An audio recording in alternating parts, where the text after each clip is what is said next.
today, Albertans chose to move our province forward by re-electing a strong, stable, united, conservative majority government. UCP's changes transferred untold hundreds of millions of dollars from workers to their bosses. So the province of Alberta, in Canada, in case you didn't know, has re-elected a majority conservative government, or more specifically, a United Conservative Party majority. So this is, I guess, to be expected, considering Alberta is often seen as Canada's Texas. That said, the leader of the Conservative Party, of the UCP, is incredibly stupid. So it doesn't help the situation. Let me first start by showing you the results here. So I'm going to get to comments around healthcare, around workers' rights, around some other stuff. I'll get to a clip from CBC News, shows a bit of the speech, the victory speech and all that. But first here, these are the results. So Alberta re-elects UCP majority government. Here they are with 49 elected seats and NDP at 38. The NDP, the New Democratic Party, is in Alberta very conservative. So, you know, if you're not a Canadian, you may not completely understand this, but the provincial parties are separate from the federal parties, the national parties. So the NDP in Alberta is not the same as Trudeau's, or I should say, not Trudeau's, it's not the same as Jagmeet Singh's NDP. It's much like the Liberal Party in Alberta or another province isn't the same as Trudeau's Liberal Party. So they are very separate. And I'll get to that here, because the Beaverton has a great headline here. Election day, Alberta decides between a traditional conservative government and whatever the hell the UCP is. Joking that both are conservatives, because the NDP, and this is true, the polls are open as Alberta voters consider whether to elect a right-wing party devoted to low taxes and substantial governmental support for fossil fuel industry, the NDP, or to re-elect a party that can't talk about vaccines without mentioning he who shall not be named. So, yeah, to have an even further right-wing party than not only your NDP here, but your traditional conservative party is, I guess, what is to be expected when it comes to Alberta. But first, a bit on the NDP, just quickly here. This gives you an idea of kind of where some of their focus is. This is one of their campaign promises. Alberta NDP will eliminate taxes for most small businesses. This is what I don't understand about this strategy. If you are someone who is a conservative voter, you are concerned about this, you're concerned about, you care about the oil industry. Trudeau's oil and gas policy is too harsh for Rachel Notley. Rachel Notley is the NDP leader in Alberta. So if you're, and by the way, Trudeau's oil and gas policy is nowhere near where they should be. So if you are concerned about helping the oil and gas industry, and not about workers' rights, because that's not what this discussion is about. We're talking about just massive corporations in oil and gas. If you're concerned about that, if you're concerned about low taxes for businesses, why would you vote for the NDP over your conservative option? As someone who is, if you're running to be an alternative vote, a different choice, you should maybe differentiate yourself from conservatives. This is the same kind of tactic that is used a lot in the US with a lot of Democrats who try to be the Republican light candidate as opposed to differentiating themselves as an actual left-wing candidate. And they end up losing, because why would a conservative vote for a Democrat over an actual Republican? Same problem here. So that isn't to say their whole platform is this way, but when you have these sorts of attempts to reach out, especially to the oil and gas industry, I just don't see who are you winning over? What voters that are going to vote on this issue? Why would they vote for you over the conservatives? It doesn't make any sense. But you also have this. This is from Ricochet, another great resource, Canadian resource. Is an Airbnb lobbyist running Alberta NDP's election campaign. So, all these corporate ties to oil and gas, you can't expect to get a lot of people out to vote for you if you're just going to be the conservative light option. And from what I'm seeing from the results, turnout was around 50%, if not a little less, meaning that to elect a majority UCP government, you had about 26% of people in the actual province vote for government. 26% of people, approximately, elected a majority government. This system's messed up. That's, part of the issue there with first past the post as opposed to any real electoral system, but that's a whole separate discussion. I also just want to show you that, NDP did have other issues they cared about, so they didn't want to invest more into healthcare, of course, creating jobs, but a lot of stuff here, affordable housing. So at least, attempts to try and do a little more for people, but I still find it bizarre especially on the issue of oil and gas. And I understand Alberta, big oil and gas province. But again, why would those voters that really are going to vote on that issue, why would they vote for you when they have the UCP? Now, let me get to a quick breakdown here. I just want to do the first 2 minutes of this from CBC's report, and you'll see a bit of the speech here from Danielle Smith, the UCP leader. This win, hard fought. Many folks wrote us off, even just as recently as last month. But you know what happened? Despite it all, today, Albertans chose to move our province forward by re-electing a strong, stable, united, conservative majority government. A victory that hinged on success in Alberta's biggest city, Calgary, home to nearly 1.4 million people and exactly 26 seats. Voters here, the prize in this election, divided. Taxes, I would say, is a big thing, and just generally personal responsibility. Everyone's equal rights to education and healthcare and whatnot, and so I feel very strongly about that. I don't want stupid people leading my governments. Signs More on stupid people in a minute here. of this election everywhere in battleground Calgary. The NDP kicked off their campaign here. My name is Rachel Notley, and I am running to be your premier. The UCP did the same. At its heart, this election is a choice between moving forward or going back. Both leaders spent much of the home stretch of their campaigns here too. Both parties promising hundreds of millions of dollars in spending in the city if elected. The UCP offering to pitch in on a new NHL arena. The NDP pitching to build a downtown university campus. A testament to just how important the province's biggest city is in this election. Everyone's said it, that's all anyone's talked about, and it is. It's important. That's where, most of the ridings that could go one way or the other are. Calgary voters not just picking a winner in their city, but charting a political course for the entire province. All right, so just notice some of the language from the supporters for the UCP as well as the leader herself. We are moving forward. They're moving backward. You'll notice this with a lot of successful conservative parties. They pretend to play, or they play to a working class progressive base in their language, when in reality, of course, that isn't how they actually function. And I'm gonna get to more examples on that, especially when it gets to workers' rights or lack thereof under the UCP and how they frame that whole issue as well. But it's about choice, freedom, moving forward. Very vague terminology where the underlying policy doesn't actually represent any of those terms.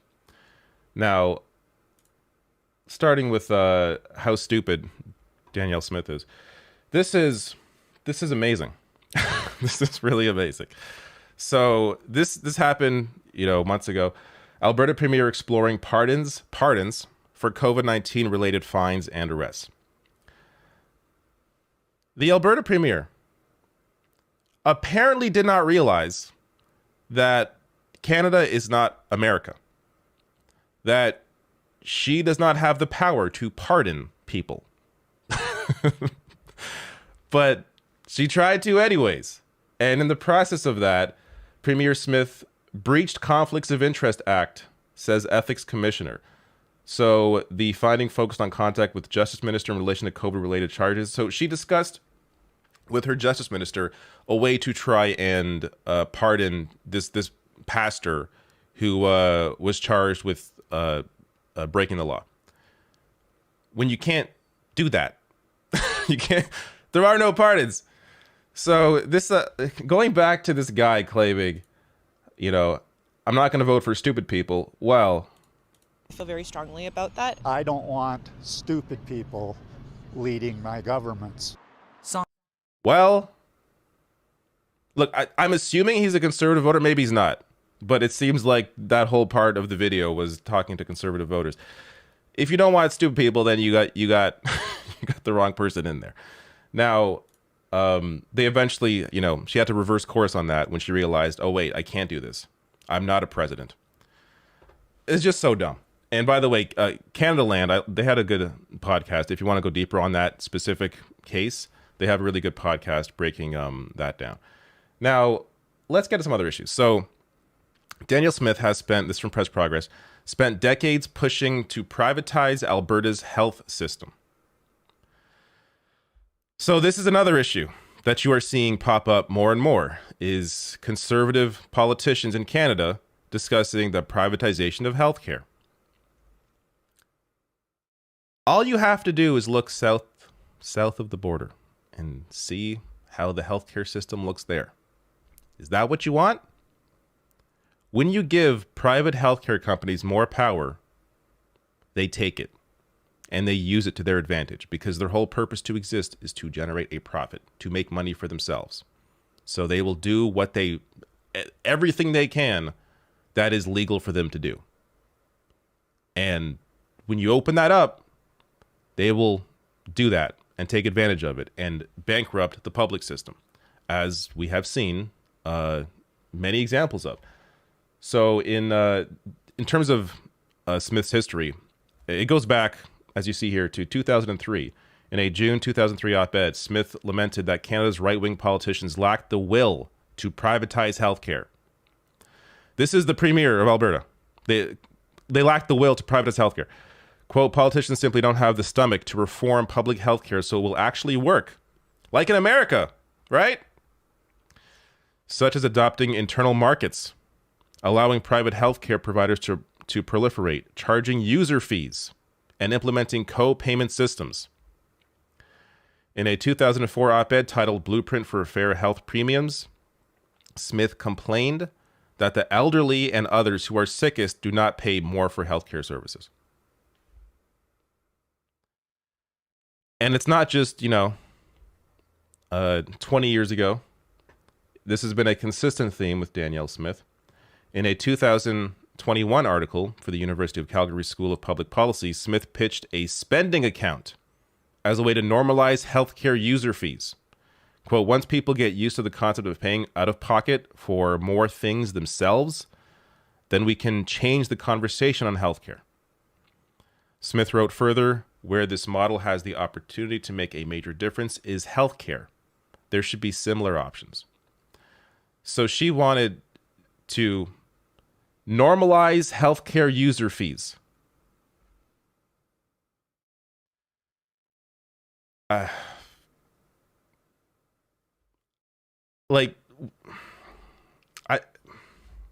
Do I need to explain the problem here? I have done video after video after video on how horrible the private, for-profit American healthcare system is.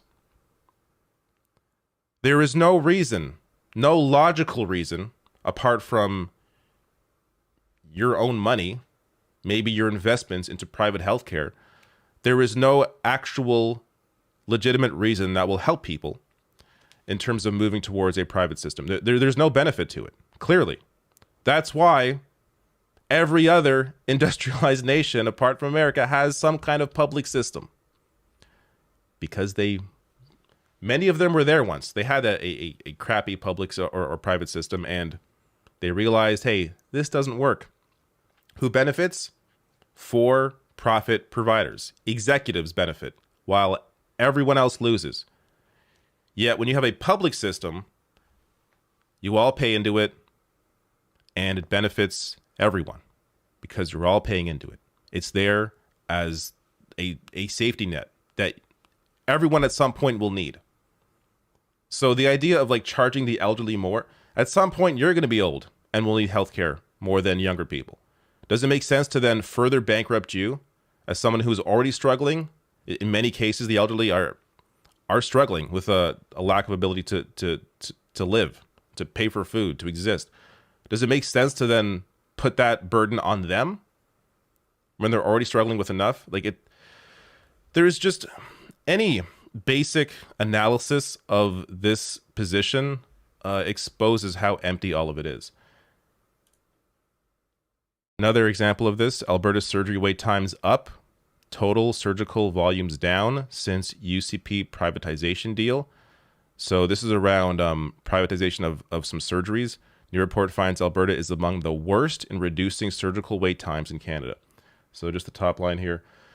A new report from the Parkland Institute finds that the privatization of surgeries expanded under the UCP's surgical initiative has not only failed to relieve hospital wait times, but actually diverted resources away from the public system. In 2019, the Alberta UCP introduced the ASI, the Alberta Surgical Initiative, to move surgeries to for-profit chartered surgical facilities, according to a former premier, Jason Kenney, quote, ensure that people get needed surgery in 4 months or less. But the report shows it has failed at that. All these promises around privatization, like the most charitable take on this is that there are people around them who have convinced them that this is a good idea. People that work in private healthcare have convinced them. That's the most charitable take, is that they're stupid. Now, let's get a little bit on labor. So again, as I said, I think at the beginning of this video, it's impossible to get into every single issue in this campaign and what this party's about, but these are some of the broad strokes around some of the major issues. And labor law is a major one. So the UCP has made Alberta's labor laws the worst in the country, according to experts. And a lot of that here from albertaviews.ca. There's a great piece here. So I'll just read a couple of quotes from this. So Jason Kenney, the former premier, part of the UCP, before Danielle Smith took over, began his attack on worker rights by targeting teenagers. In June 2019, the UCP cut the minimum wage for most workers under 18 from $15 an hour to $13. Kenney's rationale was that lower minimum wage would mean more jobs. Quote, $13 an hour is a heck of a lot more than $0 an hour. And that's the option here. What? What a weird argument. Like, wow, at least you're making $13 an hour and you're not a slave making nothing. Is that the bar? You should be happy to not be a slave to employers? Very bizarre argument here. There was and still is no evidence that lowering wages creates employment for youth. The only indisputable outcome was more money in the pockets of low-wage employers and less for students, many of whom were saving to afford rapidly rising post-secondary tuitions prompted by government funding cuts. So these kids who you're increasing the cost of tuition while decreasing how much they make. And your excuse is, well, at least you're making something, as opposed to being a slave to your employer. And of course, it didn't create more jobs. That whole, why would it create more jobs? Jobs are created based on demand for that job. If the demand is there, the job will come. The extra money that is now in the pockets of employers just goes to the executives at these companies. Why would it go back into more jobs when the demand for those more jobs is not there? The UCP also left the regular minimum wage to languish at $15 an hour during Kenney's time in office, despite the cost of living rising over that period by 8%. Some 300,000 workers, mostly adult women who have permanent and long-term jobs with large companies, bore the cost of this policy, while the beneficiaries were again low-wage employers. So labor policy that strictly benefits employers, executives, while again claiming that they are for people, for the worker. And you're going to see some of that in the framing here, which is amazing. A different way to control workers' compensation costs would be to reduce the number of workplace injuries. In late 2020, Copping, who was the labor minister, introduced significant changes to Alberta occupational health and safety rules, which he framed as, this is important, he framed this as improving safety for Alberta workers and making workplaces safer. You see how they frame these issues? Much like I showed you earlier with the video with Danielle Smith, and how they're moving forward and they're for freedom and choice, when it is the opposite of what they are saying. So they claim improving safety for Alberta workers and making workplaces safer. In reality, these changes gutted the powers of workplace health and safety committees to make workplaces safer, including eliminating the requirement for regular inspections, and made it harder for workers to refuse unsafe work. How is that improving safety for Alberta workers and making workplaces safer? The voters that complain about politicians being politicians, lying to people and talking out of two sides of their mouth, those are the same voters voting for this dipshit party. Because they're being fooled by language like this. And part of the issue is it's easy to blame the voter. It's very easy. In fact, I would like to blame the voter. It would be very simple if that was the problem. But the issue is largely around media, but also how people consume media. So even if there is media, and there is media like this pointing out the correct thing, the masses aren't seeing this. They're not consuming this. And so there's a whole, the issues are, of course, as I said, media, but the issues are also the NDP. And to be fair, I didn't watch closely how the NDP ran their campaign in Alberta. Maybe they brought this stuff up. Maybe they were hammering all this stuff, but I would highly doubt that they were making it as clear as they could have when it comes to what the UCP has been saying versus what they've actually been doing. And another example of that, finally, the UCP made changes to Alberta's rules about overtime that allow employers to impose so-called agreements on the averaging of weekly work hours. These agreements allow employers to delay the payment of overtime premiums. Minister Copping nonsensically framed these changes. So again, look at the frame. Okay, so this allows employers to delay overtime premiums. Minister Copping framed these changes as expanding choice for workers. What? Delaying overtime premiums is expanding choice for workers, when in fact the choice of whether or not to pay overtime is granted solely to the employers. The upshot of the UCP's overtime changes is that employers can require employees to work up to 208 overtime hours per year, roughly 5 weeks of additional work, without having to pay any overtime premiums. And this is expanding choice for workers. Not getting paid overtime is somehow expanding choice for workers. Given that an estimated $3.3 billion in overtime was paid in 2018, the UCP's changes transferred untold hundreds of millions of dollars from workers to their bosses. This is what voters in Alberta voted for. This party that clearly is lying to your face. It's clear, and they get away with it because their voters are dumb. And they're dumb because of the media they're consuming. So it's not just because, they were born dumb. We're all born dumb. But if you're not consuming the correct information, you're going to continue being stupid. And it's a problem that, of course, bothers me a lot because there is so much misinformation, so much lying out there from people in positions of power, including people in media. And the media treating these sorts of races, as you saw here, like I showed you the breakdown from CBC News here, and you could argue, well, it's a good neutral breakdown. Is the job of the media to be neutral, or is the job of the media to be objective to the facts, objective to what is best for the vast amount of people? So CBC should be, in my opinion, these straight news pieces should be framed not through the lens of neutrality, like this side says this side says this.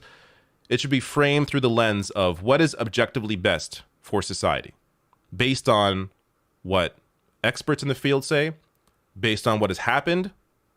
Like, again, because experts can say anything. There could be experts on all sides, but based on examples of what have actually happened. Like, for example, the surgeries, privatizing that and how that has not been successful.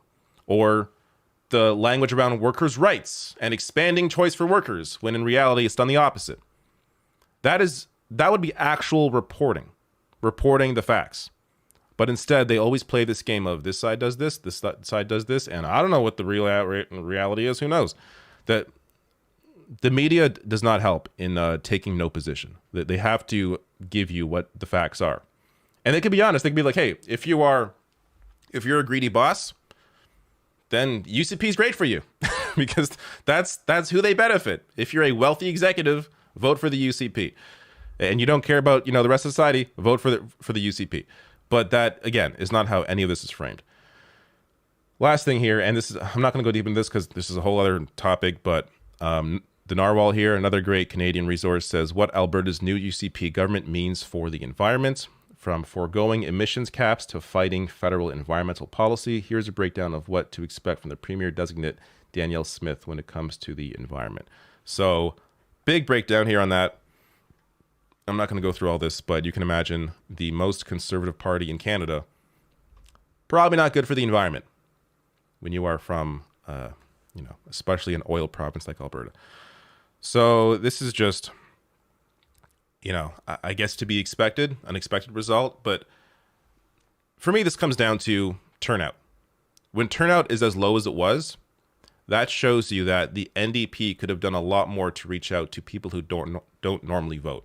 That's how they would win. Not by appealing to the oil voter, but by trying to appeal more to people who actually need their support.